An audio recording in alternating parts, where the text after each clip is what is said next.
So after I posted my last video about this topic, I was contacted by Interlogix and asked to pull down the video. And I'm going to explain to you why I pulled down the video. I'm going to explain to you what some of the incorrect and the correct information was.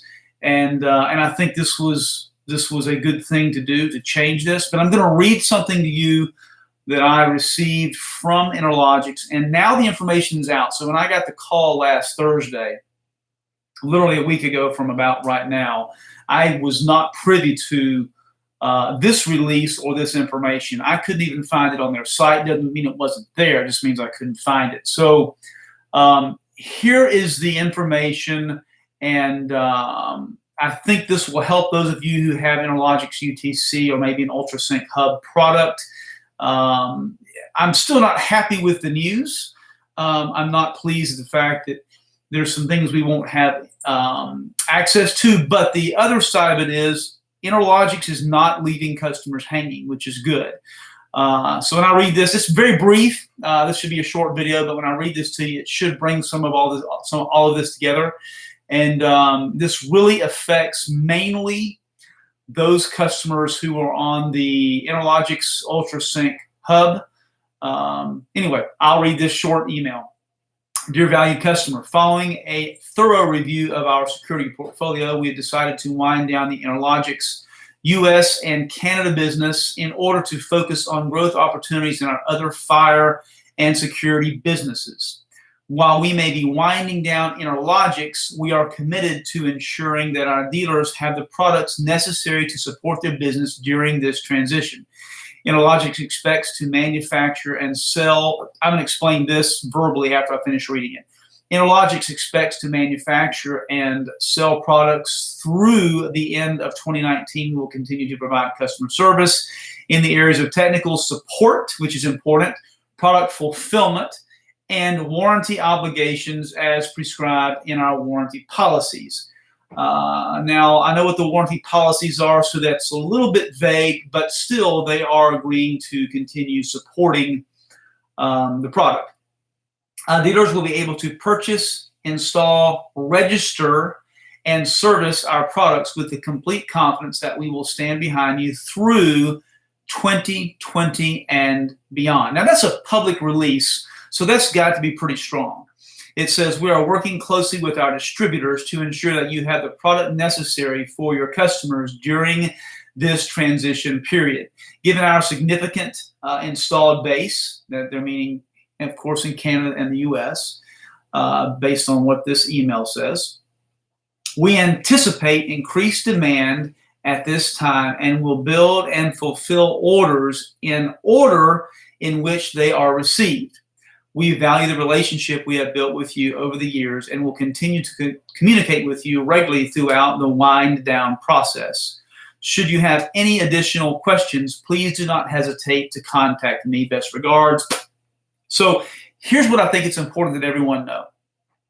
This was originally relayed to me as it was going to affect Carrier Corporation, Carrier Core Corporation, those products, that it may affect as many as several thousand jobs.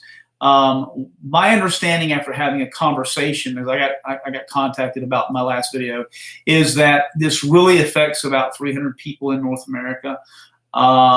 It is their response to potential restructuring and IPO that they're wanting to do here in the North American market.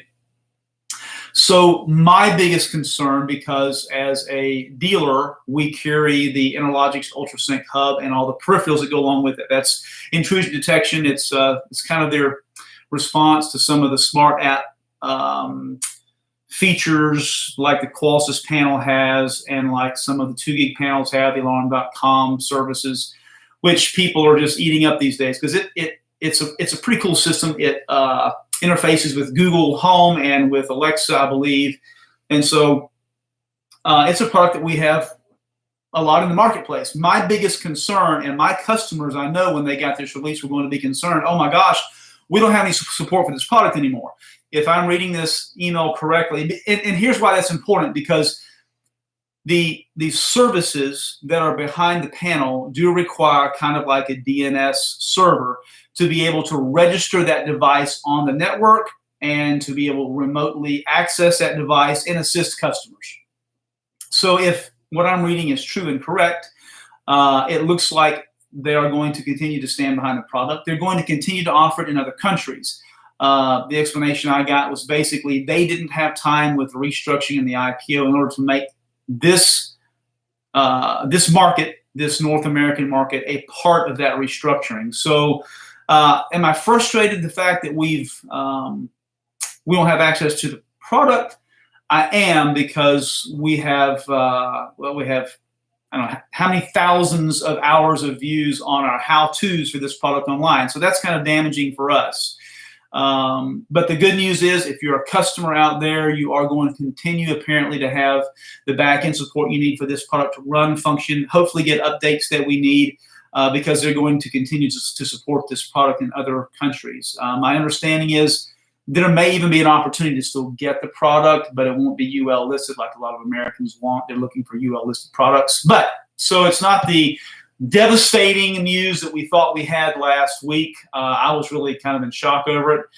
But it looks like this was a business decision for them to be able to move forward with their re-IPO, as I think I put in the description. Hey, like and subscribe. We're going to continue to come out with security news, because over the years there have been some things where big companies have gone bankrupt.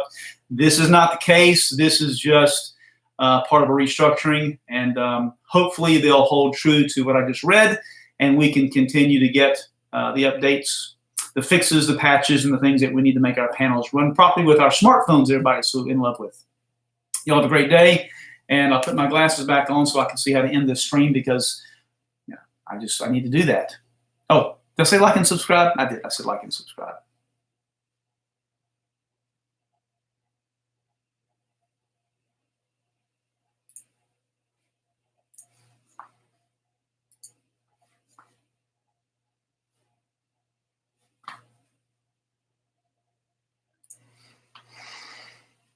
There we go. Now I can see it.